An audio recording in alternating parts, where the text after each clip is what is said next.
Hello friends, welcome back to the channel on UGC Net Education, and today we discuss the important previous year questions from the Unit 6 Research in Education. Yes, we already discussed and covered a lot of previous year questions from this very unit in our previous video lectures. But in today's particular video, I will discuss some mathematical questions based on central tendencies, NPC, normal probability curve, measurement scales, correlation, chi-square, different parametric and non-parametric tests. So this video is very important for all of you who are preparing for this anti-UGC NET examination, because many of you consider these topics very hard and tough, but believe me, these are not so. These are hard and tough to you just because of your ignorance of these very topics at your graduation, or you can say at the post graduation level. Otherwise, they are not so very hard. So let's start with the question number one. Let's start our discussion. So first question is, on a test with a mean of 80, and a standard deviation of 20, an individual with a score of 60 will have a Z score of. First of all ये question काफी बार repeat होते हैं आपके anti UGC net में. Just आपका figure, you can say number of figures आपका change किया जाता है, अदरवाइज क्वेश्चन सेम रहता है. जेड स्कोर पे भी काफी बार आता है, टी स्कोर्स पे क्वेश्चन काफी बार पूछे जाते हैं. तो दीज जेड टी स्कोर्स ये सब क्या आपके स्टैंडर्ड स्कोर्स है. These are standards just because आपको मीन और स्टैंडर्ड डेविएशन ये सब आपको गिवन रहता है already. Fine. So under these standard scores, Z score को हम कैसे निकालते हैं? जेड स्कोर का एक formula, there is formula for this Z score, और वो फॉर्मूला क्या है? Raw score minus mean upon standard deviation. अब देखो क्वेश्चन में रो स्कोर भी आपको गिवन है, इंडिविजुअल का score, that is your raw score X 60 आपको गिवन है क्वेश्चन में. देन आपको स्टैंडर्ड डेविएशन 20 भी गिवन है, जिसको आप डिनोमिनेटर में रखोगे, और आपको क्या गिवन है? मीन भी गिवन है 80. फाइन. तो जेड स्कोर के फॉर्मूले में जस्ट इन वैल्यूज को पुट करना है and you will get the answer. Z score क्या है? x minus M upon sigma. x क्या है? रो स्कोर, m क्या है? मीन, और ये सिग्मा आपका ये क्या है? नीचे स्टैंडर्ड डेविएशन का सिंबल. ठीक है. तो 60 माइनस 80 अपॉन 20 कर दो, क्वेश्चन में दे रखा है. You will gate -1 Z. किसी भी स्कोर को, किसी भी डाटा को हम जेड स्कोर में कन्वर्ट कर सकते हैं थ्रू दिस फॉर्मूला. तो यहाँ पे अकॉर्डिंग टू क्वेश्चन हमारा क्या आ गया? -1 जेड. ओके. अगर इसी को हमने चेक करना है through NPC, that is your normal probability curve, इस यूनिट में ये बहुत ही इंपॉर्टेंट है. आपको एनपीसी बहुत अच्छे से समझ में आना चाहिए, बिकॉज मोस्टली क्वेश्चन एनपीसी भी पूछे जाते हैं और बहुत ही मतलब इंपॉर्टेंट है. विदाउट एनपीसी आपका इस यूनिट में मतलब इन पर्टिकुलर मैथमेटिकल क्वेश्चंस में काम नहीं चल सकता है. सो इसको नेग्लेक्ट मत करना. तो ये एनपीसी कर्व है आपकी. ठीक है. ये एनपीसी जो नॉर्मल डिस्ट्रीब्यूशन, जो ये कर्व है, नॉर्मल प्रोबेबिलिटी कर्व है, इसमें हमेशा ये जो मीन है, मीन मीडियन मोड, यहाँ पे क्या करेगा? सेंटर में कोइंसाइड करता है. फाइन. और ये आपका लेफ्ट साइड है, जहाँ पे सारे वैल्यूज आपका नेगेटिव रहेगा, राइट साइड पे आपका सारा वैल्यू पॉजिटिव रहेगा. ऑल्दो एनपीसी को हम अपनी नेक्स्ट वीडियो में अच्छे से डिटेल्ड वीडियो भी में भी इसको कवर अप करेंगे. बट अभी के लिए अकॉर्डिंग टू क्वेश्चन समझो बस. सो आपको स्टैंडर्ड डेविएशन क्वेश्चन में 80 गिवन था, तो 80 आप सेंटर में लिख दोगे. अब स्टैंडर्ड 80 आपको क्या गिवन था? मीन गिवन था, तो इसको आप सेंटर में लिखोगे. अब स्टैंडर्ड डेविएशन क्योंकि 20 है, तो एनपीसी में कैसे रिप्रेजेंट करेंगे? माइनस कर दो 20 को. 80 माइनस 20 करोगे 60, तो 60 क्या आएगा? पीछे वाले मीन पे आएगा. मीन से -1 सिग्मा पे वैल्यू कितना होगा? 60, -2 पे 40, एंड -3 सिग्मा पे आपका 20. सिमिलरली राइट हैंड साइड पे अगर आप मूव करोगे, अगर आपको चाहिए वैल्यूज, तो 80 में 20 प्लस करोगे 100, देन प्लस 2 सिग्मा के लिए प्लस कर दो इसी में 20, तो 120 प्लस 20 करोगे 140. ठीक है. तो इस तरह से अब हमें अपना आंसर चेक करना था. यहाँ पे -1 जेड हमारा जेड स्कोर के फॉर्मूले के अकॉर्डिंग आ गया था. तो -1 जेड मतलब जेड स्कोर को हम सिग्मा स्कोर्स भी बोलते हैं. ठीक है. -1 जेड मतलब यहाँ पे लेफ्ट साइड में मीन से एक डेविएशन पीछे, यहाँ पे -1 सिग्मा, तो यहाँ पे वैल्यू कितनी आई थी? 60. दैट मीन्स, और 60 आपका रो स्कोर गिवन है ऑलरेडी क्वेश्चन में, that means -1 Z is our correct answer. So this is how you can check your answers through NPC curve also. Fine. So I hope that I am clear with this very question. So यहाँ पे इसका answer क्या हो जाएगा आपका? D -1. Now moving to the question 2. In a normal distribution curve, the percentile rank of a student scoring at this -1 Z is. यहाँ पे आपको percentile rank बताना है. कब? Eight -1z। नॉर्मल जो अभी डिस्ट्रीब्यूशन जो एनपीसी नॉर्मल अभी हमने फर्स्ट क्वेश्चन में डिस्कस किया, सेम वैसे ही क्वेश्चन है ये भी।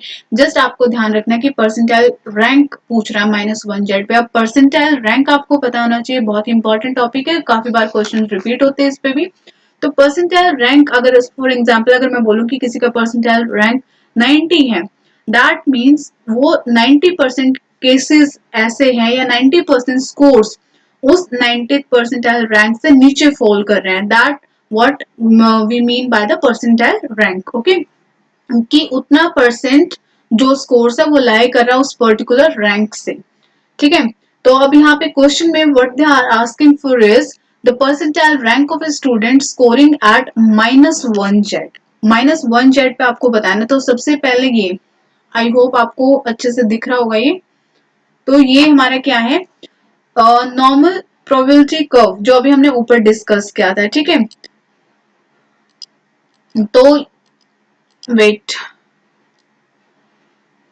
तो ये अपना क्या है, नॉर्मल प्रोबेबिलिटी कर्व, इसको हम ऐसे ड्रॉ करते हैं। अब अभी मैंने जस्ट आपको बताया कि सेंटर पे मीन, मीडियन और मोड आपको कोइंसाइड करता है इन एनपीसी। और आपका जो लेफ्ट पोर्शन है मीन्स ये भी 50% एरिया कवर करता है और 50% राइट हैंड साइड पे। अब इनके अंदर भी फर्दर क्या आपकी डिविजन है, लाइक 0 टू -1 सिग्मा कितना है value, 34.13 0 to -1 sigma. Then 13.59 -1 to -2 and -2 to -3 3.14। Similarly आप राइट हैंड साइड पे जब लेंगे तो सेम वैल्यूज रहेगी, बट साइन क्या हो जाएगा, माइनस से प्लस हो जाएगा। जैसे 0 to +1 sigma 34.13, then this, fine, ऐसे। अब ये जो एनपीसी का ये जो है ना, ये आपको ध्यान रखना पड़ेगा, ये आपको याद करना पड़ेगा, मेमोराइज करना पड़ेगा इस चीज को, बिकॉज ये वैल्यूज ऐसा है कि इनके बिना आपका काम नहीं चलेगा इस यूनिट में, बहुत ही इंपॉर्टेंट है। तो एज इट इज इसको आपको याद करना है, इन वैल्यूज को 34.13 13.59, क्योंकि जो एनटी नेट में डायरेक्ट जो क्वेश्चन आते हैं ना, आपको ज्यादा कैलकुलेशन करने की जरूरत नहीं है। बस आपको अगर ये माइंड में होगा ये सारी वैल्यूज और एनपीसी का ये वाला मतलब डायग्राम यू कैन से, तो आप डायरेक्ट क्वेश्चंस को कर सकते हो, और वो भी बहुत ही जल्दी, मतलब कम टाइम में। ओके, अब वो परसेंटाइल रैंक पूछ रहा था एट -1 सिग्मा। तो परसेंटाइल रैंक हम कैसे निकालेंगे, देखो मीन से, जीरो से, इधर लेफ्ट पोर्शन में 50% कवर अप कर रहा है और उसने पूछा -1 सिग्मा पे। दैट मीन्स इससे ऊपर वाला हम इससे ऊपर वाला काउंट नहीं करेंगे, बस नीचे वाले को वो करना है। ठीक है, तो 50% से आप 34.13 को माइनस कर दो, you will get the percentile rank at -1 sigma. ठीक है, तो 50% से जब आप 34.13 को माइनस कर दोगे तो यू विल गेट 16। अब ये 16 आपका यहाँ पे क्या है, 16 आपका ये परसेंटाइल रैंक हो जाएगा। मतलब इतना, सॉरी, 16% जो केसेस हैं, जो स्कोर्स है, वो इससे नीचे फॉल कर रहा है। ठीक है, मतलब 16% scores below -1 sigma. Fine, so according two options इसका आंसर हो जाएगा आपका ए। ठीक है, ओके, कोई भी अगर आपको प्रॉब्लम है या कोई भी डाउट होता है तो आप मुझे कमेंट सेक्शन में बता सकते हैं। Okay, now third question, the mean and standard deviation of a set of scores are 50 and 1 respectively. Look, ये क्वेश्चन भी 2-3 बार मतलब रिपीट हो चुका है। बहुत ही इजी क्वेश्चन है, मतलब 10th लेवल का ये जस्ट क्वेश्चन है, तो इसमें ज्यादा इतना घबराने की जरूरत नहीं होती। इस पोर्शन में स्टैट्स वाले में भी बहुत इजी क्वेश्चन पूछते हैं जो आपसे बहुत जल्दी सॉल्व हो सकते हैं एग्जाम में, अगर आपने अच्छे से यूनिट्स को रिवाइज किया है तो।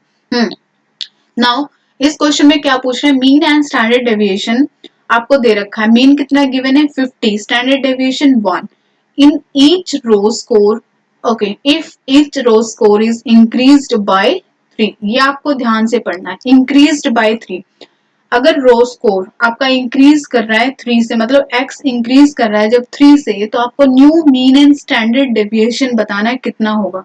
देखो, रो स्कोर इंक्रीज कर रहा है, रो स्कोर अगर आप इंक्रीज करोगे तो आपका क्या इंक्रीज होगा, मीन आपका इंक्रीज करेगा। ठीक है, टोटल मीन आपका इंक्रीज करेगा, और कितने से इंक्रीज कर जाएगा, वो भी 3 से इंक्रीज करेगा। लेकिन जो स्टैंडर्ड डेविएशन है ना, स्टैंडर्ड डेविएशन हम फ्रॉम मीन निकालते हैं, मीन से माइनस करके, उसमें कोई चेंज नहीं आएगा। ठीक है, तो यहाँ पे इंक्रीज कर रहे हैं बाय 3, तो इसका आंसर सीधे देखो, देख के पता लग रहा है इसका आंसर हो जाएगा ये सी।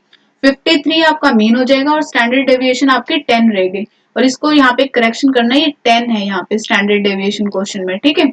मीन आपको कितना दे रखा है 50, स्टैंडर्ड डेविएशन 10 गिवन थी आपको। अगर आप वो बोल रहे हैं कि रो स्कोर को अगर हम इंक्रीज करते हैं 3 से, तो new mean and standard deviation आपको कैलकुलेट करके बताना है। So answer is this 53 10। Okay,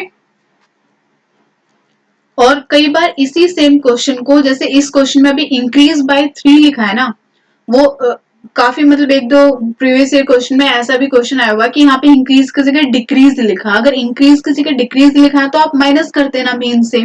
अगर सपोज करो यहाँ पे अगर डिक्रीज ये लिखा होता तो हम 50 से 3 को माइनस कर देते, ठीक है, तो 47 हो जाता, 47,10 वो अपना आंसर हो जाता। फाइन, तो इस चीज का ध्यान रखना है कि इंक्रीज बोल रहे हैं या डिक्रीज बोल रहे हैं। Now question number 4, which of the following is a non-parametric test? Okay, non-parametric test आपने ये सारे टेस्ट पढ़े होंगे इसी यूनिट में, बहुत ही मतलब ठीक है, डायरेक्ट क्वेश्चन पूछे जाते हैं यहाँ से। So non parametric test is this chi square test, this is your non parametric test. अब पैरामेट्रिक नॉन पैरामेट्रिक टेस्ट क्या है ये सब वैसे तो मैं नेक्स्ट वीडियो में अच्छे से डिस्कस करूंगी आप लोगों के साथ, बट अभी के लिए मैं आपको बताती हूँ नॉन पैरामेट्रिक टेस्ट क्या होता है। डिस्ट्रीब्यूशन फ्री टेस्ट होते हैं जिसमें कोई assumptions नहीं होती regarding your population parameters, ठीक है, these are just distribution free test you can say। so, कोई assumptions नहीं होती regarding your population parameters, ठीक है। So chi-square test is your non-parametric test. Other test this T, F, Z test are your parametric test, जहाँ पे कि assumptions होते हैं, कुछ conditions होते हैं जो कि फॉलो करनी पड़ती हैं, जो कि सेटिस्फाई होनी चाहिए, तभी वो क्या होते हैं पैरामेट्रिक टेस्ट होते हैं, ठीक है। नेक्स्ट वीडियो में हम ये सब अच्छे से पूरा मतलब डिटेल में इसको डिस्कस करेंगे। ओके, अभी question number 5, percentile scores assumes a scale of measurement called. अब परसेंटाइल स्कोर्स कौन, ये सारे चारों स्केल्स जो है हम ऑलरेडी अपनी किसी प्रीवियस वीडियो में उसको हम कर चुके हैं डिस्कस के स्केल्स क्या होते हैं, आप उस वीडियो को देख सकते हैं जिनको नहीं पता है अच्छे से इनके बारे में डिटेल में। बट जो परसेंटाइल स्कोर्स हैं वो कौन से स्केल पे आएंगे, तो ये आएंगे आपका नॉमिनल स्केल पे, नहीं नॉमिनल स्केल पे नहीं आएंगे, ये आएंगे आपका ऑर्डिनल स्केल पे। जो परसेंटाइल रैंक और परसेंटाइल स्कोर्स है वो आपके कहाँ आएंगे, ऑर्डिनल स्केल पे। ऑर्डिनल स्केल पे क्यों, क्योंकि परसेंटाइल रैंक और जो परसेंटाइल्स होते हैं ये आपके क्या होते हैं, पोजीशन को, index of position you can say this, because ये आपका क्या करता है, आपके जो भी स्कोर आया है, जो भी परसेंटाइल है या परसेंटाइल रैंक, वो क्या इंडिकेट कर रहा है, वो आपके स्कोर की पोजीशन को बता रहा है in reference to the other scores. That's why these percentile scores assume a scale of measurements called the ordinal scale. Okay. Now question number 6. अब 6 क्वेश्चन में क्या बोल रहे हैं, मीन आपको गिवन है 100, standard deviation is given 20, N आपको given है 100, एन क्या है, टोटल नंबर ऑफ आइटम्स या सैंपल्स जो भी हैं। Which one of the following will be the correct statement for indicating possibility of population mean at 0.01 level of confidence? Okay, ठीक है, 0.1 लेवल ऑफ कॉन्फिडेंस पे आपको निकालना है। मीन आपको गिवन है, स्टैंडर्ड डेविएशन गिवन है, एन भी आपको गिवन है, ठीक है। यहाँ पे देखो 0.1 और 0.5 लेवल के लिए अलग फॉर्मूलाज होते हैं, वो इसी वीडियो में आगे क्वेश्चन में आपको देखने को भी मिलेगा। अभी 0.1 लेवल ऑफ कॉन्फिडेंस के लिए हम क्या यूज करते हैं, ये यूज करते हैं m plus minus 2.58 into S M. S M क्या है, ये आपका एरर है, सैम्पलिंग एरर, ठीक है। तो इस क्वेश्चन में आपको सब कुछ गिवन है, जस्ट आपको पुट करना है, लेकिन यहाँ पे क्या गिवन नहीं है आपको, ये standard error sorry sampling error आपको गिवन नहीं है एसएम, ठीक है। तो ये हम निकाल लेंगे, वो कैसे निकालेंगे, क्वेश्चन में स्टैंडर्ड डेविएशन गिवन है, डिवाइड कर देंगे अंडर रूट एन, एन आपका कितना है 100, तो अंडर रूट करो इसको 100 को, तो यू विल गेट 10, ठीक है। और स्टैंडर्ड डेविएशन आपको 20 गिवन है, तो आपका सैम्पलिंग एरर ये कितना आ गया, सैम्पलिंग मीन एरर आ गया आपका 2, ठीक है। तो इस फॉर्मूला में हम पुट करेंगे एम कितना है गिवन यहाँ पे 100 प्लस माइनस 2.58 इंटू 2 जो अभी हमने यहाँ से निकाला है, ठीक है। तो आप जब इसको सॉल्व करोगे you will get this 100 plus minus 5.2। अब ये प्लस माइनस को अलग अलग करके आपको सॉल्व करना है। 100 एक बार आप इसको प्लस करोगे प्लस 5.2, एक बार 100 से माइनस कर दो 5.2 को, तो आपको आंसर जब आप 100 माइनस 5.2 करोगे you will gate 94.8 and when you will add this 100 plus 5.2 you will get 105.2. so इसका आंसर हो जाएगा आपका डी। पॉपुलेशन मीन कहाँ फॉल कर रहा है, बिटवीन 94.8 जो कि आपको यहाँ से और यहाँ से निकलेगा, ठीक है, टू 105.2।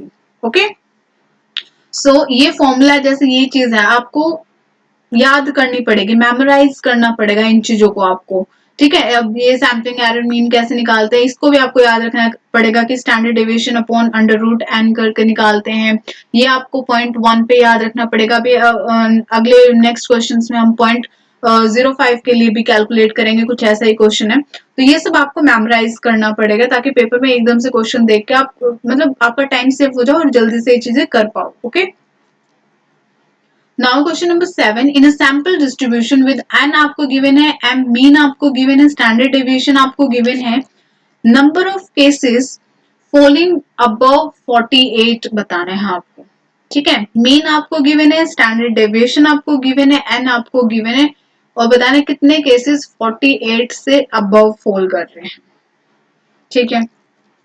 तो यहाँ पे हम अपना वही एनपीसी जो कि अगेन बहुत इंपॉर्टेंट है इस यूनिट में, नॉर्मल प्रोबेबिलिटी कर्व हम अपना ड्रॉ करेंगे।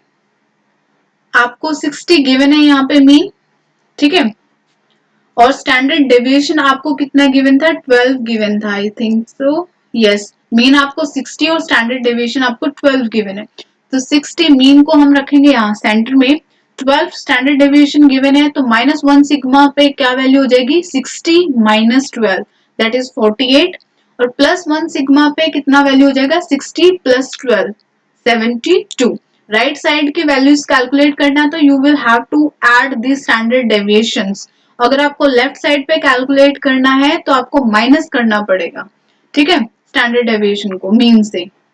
तो मीन माइनस स्टैंडर्ड डेविएशन ये आप निकाल लोगे लेफ्ट एंड राइट साइड पे। अब यहाँ पे देखो 48 आपको केसेस बताने अबव 48, केसेस अबव 48 मतलब इधर आगे की तरफ फॉल करेंगे आपके सारे, ठीक है। तो ये देखो अभी मैं हमने किसी क्वेश्चन में अभी पीछे डिस्कस किया था कि इसका राइट और लेफ्ट 50-50% होता है, तो ये राइट तो आपका सारा ये क्या है इतना 50% आपका हो ही जाएगा, ठीक है।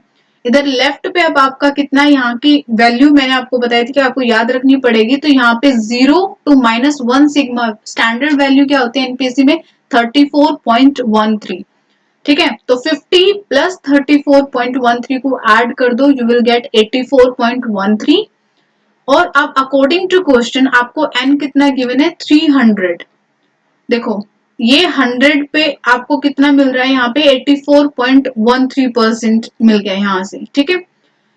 अब 300 n है, ठीक है, तो 300 के लिए हम कैसे निकालेंगे, 84.13 ये जो आपका वैल्यू आया है इसको मल्टीप्लाई कर दो 300 से और डिवाइड कर दो 100 से, तो you will get 252.39 and that is your answer. This A is your answer. Fine. जिसको समझ में नहीं आ रहा है, जो बिल्कुल न्यू है इन कंसेप्ट्स के लिए, उनको आई कैन अंडरस्टैंड कि थोड़ा प्रॉब्लम होगी, बट वीडियो को आप जो चीज समझ में नहीं आ रही 1-2 बार देखो समझ में आ जाएगी। बहुत ही इजी वे में मैं आप लोगों को समझा रही हूँ और ये क्वेश्चंस भी बहुत इजी हैं, ठीक है। नहीं अगर आपको कुछ समझ में आ रहा है, कुछ प्रॉब्लम है तो आप मुझे कमेंट सेक्शन में बता सकते हैं लिख के।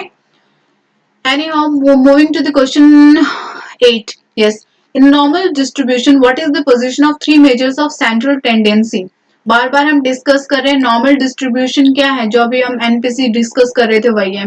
उसमें पोजीशन बताने की जो सेंट्रल टेंडेंसीज होते हैं मीन मीडियन मोड, इनकी क्या पोजीशन होती है, answer is D, all the three measures coincide. Now question 9, which of the following statement is not correct. आपको बताना है कौन सा स्टेटमेंट करेक्ट नहीं है, नॉट पे फोकस करना है। सो अब बाकी आप ये सारी स्टेटमेंट पढ़ेंगे तो आंसर इसका हो जाएगा A. This A statement is not correct because इसमें क्या लिखा है, कोरिलेशन इंडिकेट्स कैजुएशन और cause and effect relationship. No, आपका कोरिलेशन अलग टर्म होती है, कॉजुएशन अलग टर्म होती है। कोरिलेशन में आप जो दो वेरिएबल्स का क्या बताते हो, रिलेशन बताते हो, ठीक है। जबकि कोरिलेशन मतलब उनका पोजीशन, उनका स्ट्रेंथ, उनका डायरेक्शन, उनका साइज बताता है, किसका, वेरिएबल्स का, कोरिलेशन के अंदर। और जो कैजुएशन है that is something like cause and effect type of relationship. तो कोरिलेशन में रिलेशन का हमें पता लगता है उसका strength, size, direction of different variables. So ये जो स्टेटमेंट है दिस इज, एक मिनट, नॉट करेक्ट, हाँ दिस इज नॉट करेक्ट। और जो बाकी के आपके बी सी डी हैं ये सारे आपके करेक्ट स्टेटमेंट है। जैसे कि बी में लिखा है कि नेगेटिवली स्क्यूड जो कर्व होती है, ये इसमें हम ये पढ़ेंगे अभी नेक्स्ट वीडियो में। आपको जिनको नहीं पता उनके लिए मैं बता रही हूँ कि नेगेटिव पॉजिटिव ये सब हम पढ़ेंगे नेक्स्ट वीडियो, आप इसलिए आपके लिए बहुत इंपॉर्टेंट हो जाती है। अगर आपको ये सारे क्वेश्चन और भी अच्छे से समझने हैं तो नेक्स्ट वीडियो जो आज या कल में आपको अपलोड की जाएगी तो उसको मस्ट है आपको देखना। मतलब the value of mean will be pulled towards the lower end of scale, ठीक है, करेक्ट है। Chi square test is a distribution free test, of course ये भी ठीक है। मतलब नॉन पैरामेट्रिक टेस्ट है जो अभी हमने डिस्कस भी किया है किसी क्वेश्चन में।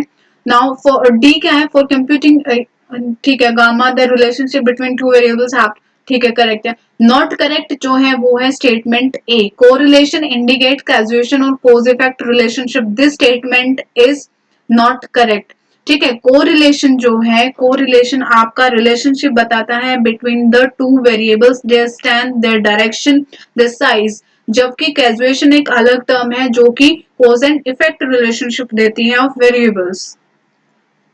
Now moving to the question 10. In calculating f value from a research data, which of the following is required at the end of operation? अब f value हम कहाँ कैलकुलेट करते हैं, एनोवा टेस्ट के अंदर, ठीक है। एनोवा आप सबने पढ़ा होगा, एनालिसिस ऑफ वेरिएंस, एनोवा उसको बोलते हैं। उसके अंदर लास्ट स्टेप में हम एफ जो वैल्यू है उसको कैलकुलेट करते हैं। और एफ वैल्यू को जो कैसे कैलकुलेट करते हैं, इसका आंसर ये हो जाएगा आपका C, finding out the ratio of between sum of squares and within sum of squares, इनकी रेशियो से आपको एफ वैल्यू मिल जाती है। Okay, C is the answer. इसको यहाँ देखो, एनोवा टेबल, जब आप ये न्यूमेरिकल्स अगर आपने सॉल्व किया होगा अपना यूजी और पीजी लेवल पे तो आपने देखा होगा सोर्स ऑफ वेरिएशन लिखते थे हम फर्स्ट कॉलम में, between sample, with in sample. Second में एस एस मतलब सम ऑफ स्क्वायर्स निकालते थे। देन थर्ड में हम अपना डिग्री ऑफ फ्रीडम, और फोर्थ में मीन स्क्वायर कैलकुलेट करते थे, ठीक है। ये degree of freedom V1 V2 कुछ नहीं है, डिग्री ऑफ फ्रीडम है। तो K-1 N-K आपका क्या होता था कि जस्ट आपका ये सैंपल वैल्यू होती थी and total number of observations होता था। MSc और MSc निकालते थे, फिर इनको डिवाइड करके इन प्रीवियस दो कॉलम्स को डिवाइड करके SSc upon V1, SSc upon V2, V1 V2 आपका क्या है, डिग्री ऑफ फ्रीडम है। DOF का मतलब है डिग्री ऑफ फ्रीडम। और MS निकालते थे देन हम मीन स्क्वायर, ठीक है, ऐसे। और फोर्थ हमारा जो लास्ट स्टेप होता था वो होता था एफ रेशो। एफ रेशो हम कैसे कैलकुलेट करते थे, जो ये एमएससी की जो ये वैल्यू आई है, this divided by this MSC E, इससे हमारा एफ रेशो जो है हम कैलकुलेट करते थे। अब एमएससी ये कौन सा है, बिटवीन सैंपल का वैल्यू है, और ये एमएससी किसका है, विद इन सैंपल का वैल्यू है। इनको जब आप दोनों को डिवाइड करोगे तो you will get the F ratio. और इस क्वेश्चन में आपसे यही पूछ रहा था कि जब हम एफ वैल्यू को कैलकुलेट करते हैं तो कौन सा रिक्वायर्ड होता है at the end of operation. So finding out the ratio between sum of squares and within sum of squares का हम रेशियो फाइंड आउट करते हैं for to calculate this F value. Okay, now moving to the question 11, match the following. Okay, nominal scale, ordinal, interval, ratio scale. Okay देखो, ये सारे scales हम अपनी previous video में डिस्कस कर चुके हैं। जिन लोगों को ये थोड़ा सा नॉलेज नहीं है स्केल्स के, मेजरमेंट स्केल्स के बारे में, तो आपको आई बटन में ये वीडियो जो है सजेस्ट हो जाएगी, आप उसको देख सकते हैं। नॉमिनल स्केल, अब देखो नॉमिनल स्केल को हम मैच करेंगे इससे। नॉमिनल स्केल में बेसिकली हम कैटेगराइज करते हैं, क्लासिफिकेशन करते हैं, लिस्टिंग करते हैं। सो इसका हो जाएगा listing students according to the participation in cocurricular activities. अब ऑर्डिनल स्केल में हम क्या करते हैं, ऑर्डिनल स्केल देखो नाम से पता लग रहा है हम ऑर्डर देते हैं, ठीक है, रैंकिंग करते हैं हम। सो superior performance in musical events वो आपका ऑर्डिनल स्केल का कैरेक्टरिस्टिक हो जाएगा। इंटरवल स्केल में हम क्या करते हैं, इंटरवल स्केल में performance scores on a spelling test, मतलब इंटरवल्स होते हैं, ठीक है। अब ratio scale is your speed of students in writing words per minute. ये आपको बेसिकली एग्जांपल्स दे रखे हैं और ये एग्जांपल इनके क्या हो जाएंगे, कैरेक्टरिस्टिक्स हो जाएंगे डिफरेंट मेजरमेंट स्केल्स के। ठीक है, तो रेशियो स्केल में ratio speed of students in writing words per minute कि कितना स्पीड है स्टूडेंट्स का मतलब वर्ड्स को पर मिनट के अकॉर्डिंग, तो ये आपका रेशियो स्केल का कैरेक्टरिस्टिक। ठीक है, सो अच्छा ऑप्शन में से इसका आंसर हो जाएगा आपका ए। Now question 12, a researcher used t-test to compare two means। अच्छा t-test को यूज कर रहे हैं to compare the two means based on independent and found the t-value to be significant at 0.5 level, 0.05 level। different significance levels आपको पता है, ठीक है, 0.1 level, 0.05 level, then 1.0 level। so ठीक है, टी टेस्ट यूज किया है, इसका मतलब अब आपको बताना कि इस लेवल पे अगर यूज किया तो इसका मीनिंग क्या है out of these four statement. So इसका आंसर आपका हो जाएगा, ऐसे क्वेश्चन भी रिपीट होते हैं, ठीक है, तो इन क्वेश्चंस को भी थोड़ा ध्यान से देखना।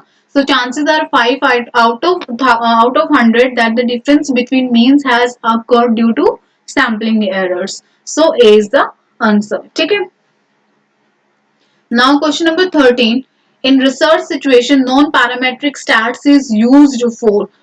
वैसे तो देखो रिसर्च सिचुएशन में नॉन पैरामेट्रिक स्टैट्स जो है आपका बेसिकली सारे डाटा के लिए यू कैन यूज, बट अगर इन्होंने यहाँ पे एक पर्टिकुलर पूछा है तो हम नॉमिनल स्केल को मतलब नॉमिनल डाटा को टिक करेंगे, ठीक है, बिकॉज कैटेगराइजेशन लिस्टिंग ये सब होता है नॉमिनल स्केल के अंदर। So in research situation non parametric stats किसके लिए यूज होता है, for nominal data. Now question 14. A research uses t-test and f-test on the same data obtained from the two groups. The functional relationship between values of t and f if calculate would be।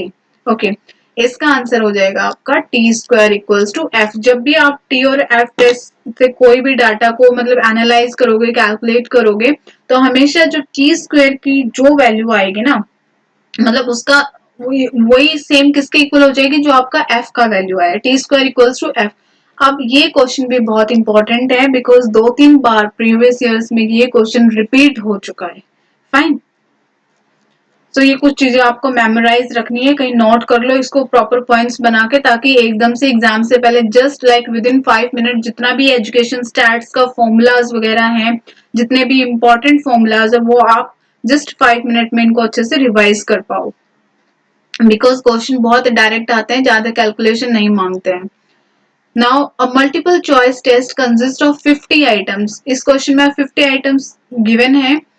Difficulty level आपको दे रखा है कितना, difficulty average value आपको दे रखा है 0.48 और वेरिएंस आपको गिवन है 80। रिलायबिलिटी कोफिशिएंट निकालना है टेस्ट का, इसको हम फॉर्मूला के थ्रू निकालेंगे रिलायबिलिटी कोफिशिएंट को। सबसे पहले इस क्वेश्चन में जो आपको जरूरत पड़ेगी वो है आपका मीन। अब मीन कैसे निकालोगे, यहाँ पे मीन सिंपल सी बात है, आपको वेरिएंस सॉरी आइटम्स गिवन है और एवरेज वैल्यू गिवन है, तो इनको मल्टीप्लाई करो, you will get the mean. 0.48 into 50 करो और उसके बाद फॉर्मूला में पुट कर दो, then only you will get the reliability coefficient. ऐसे करेंगे इसको हम, इस फॉर्मूला के अंदर आपको इसको पुट करना जो वैल्यूज आपको गिवन है, लेकिन उससे पहले हम मीन निकालेंगे। मीन कैसे निकाल देंगे, यहाँ पे आइटम्स कितना गिवन है आपको 50 गिवन है, इंटू कर दो मतलब मल्टीप्लाई कर दो 0.48 से जो आपको क्वेश्चन में ऑलरेडी गिवन है, एवरेज डिफिकल्टी लेवल या वैल्यू यू कैन से, तो 24 आ जाएगा। अब अल्फा इक्वल्स टू के अपॉन के माइनस 1, के मतलब नंबर ऑफ आइटम्स, यहाँ पे कितने गिवन थे 50, के माइनस 1 करोगे 49, 1 माइनस m कितना है, m अभी हमने निकाला है 24, तो 24 पुट करो, k minus m 50 minus 24, k into variance, k कितना है 50 क्वेश्चन में गिवन है, वेरियंस भी आपको गिवन है 81 क्वेश्चन में, इसको कैलकुलेट करो, you will get 0.86। Fine, so आपका यहाँ पे आंसर कितना हो जाएगा, B. B is your answer. Moving to the question 16, in a research undertaken by the school teacher in respect of critical understanding of students of his or her school, the following results were obtained। आपको mean they रखा है, standard deviation and आपको given है। Indicate the range of scores at the alpha level. Okay, alpha level 0.05 पे आपको क्या बतानी है, रेंज बतानी है स्कोर्स की। finding the true value of mean at the population of such students in the whole district. Find mean, standard deviation and आपको given है, तो आपको यहाँ पे रेंज बतानी है at the 0.05 लेवल। ये चीजें ध्यान रखनी है, ठीक है। अभी हमने पहले क्वेश्चन ऐसा कर चुके हैं, बट वो कौन से लेवल पे था, आई थिंक 0.01 लेवल पे था, ये 0.05 लेवल पे है। तो हम रेंज ऑफ अल्फा स्कोर्स इस लेवल पे हम कैसे निकालेंगे, इस वाले फॉर्मूले से। ये भी आपको मेमोराइज याद करना पड़ेगा, m प्लस माइनस 1.96 SN, ये सैम्पलिंग एरर मीन है आपका, ठीक है। और ये हम कैसे निकालते हैं ऑलरेडी डिस्कस कर चुके हैं, standard deviation upon under root n। Stand n वहां पे ठीक कर लेना, आई थिंक क्वेश्चन में 10 लिखा हुआ, वहां पे 100 होगा, तो अंडर रूट 100 करेंगे, 1 आ जाएगा यहाँ पे, ठीक है। फिर इस फॉर्मूला में इस वैल्यूज को पुट कर दो, m की जगह m आपको गिवन है 50 mean plus minus 1.96 into 1, SM हमने कितना निकाला अभी 1, तो इंटू 1। अब प्लस माइनस को अलग अलग से सॉल्व करना है आपको, एक बार 50 प्लस 1.96, एक बार 50 माइनस 1.96, तो ये आपको मिल जाएगा ये दो वैल्यूज 48.04 51.96, मतलब ये आपकी रेंज है अल्फा स्कोर्स की एट 0.05 लेवल। सो आंसर आपका क्या हो जाएगा, यहाँ पे आंसर हो जाएगा आपका बी, यही होगा। Okay, now question number 17.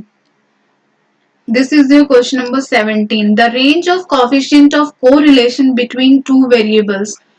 Although ये हम अपनी नेक्स्ट वीडियो में सारे टॉपिक्स को और थोड़ा डिटेल में कवर अप करेंगे from the examination point of view, जितना भी ये आज हमने पढ़ा है, percentile rank, percentile NPC, different type of test, correlation, ये सब, बट अभी हम इसको डिस्कस करते हैं। The range of coefficient of correlation between two variables, क्या रेंज होती है इनकी, -1 to 1। This is the range of the coefficient of correlation. Correlation क्या है, कोरिलेशन आपको क्या बताता है, रिलेशनशिप बिटवीन टू वेरिएबल्स की, क्या उनका स्ट्रेंथ है, क्या उनका साइज है, क्या उनका डायरेक्शन है बिटवीन द टू वेरिएबल्स, और इनका रेंज क्या होता है -1 to +1। So B is the answer. So yes, now we have all discussed all the first 17 question, and next video में हम और मैथमेटिकल क्वेश्चंस को डिस्कस करेंगे from this very unit, unit 6 आपका जो रिसर्च इन एजुकेशन, अभी काफी और क्वेश्चंस अभी आपके रहते हैं, बट उससे पहले मैं आपका एक इन्हीं पे परसेंटाइल रैंक पे एनपीसी पे जो नेक्स्ट वीडियो होगा उसी पे अपलोड करूंगी, सो वो आपके लिए मस्ट है, ताकि आपको ये सारे टॉपिक्स और अच्छे से समझ में आ जाए। Fine, so meet you in the next video. Thank you very much. Do like, share and subscribe to the YouTube channel for more videos like this. Thank you very much.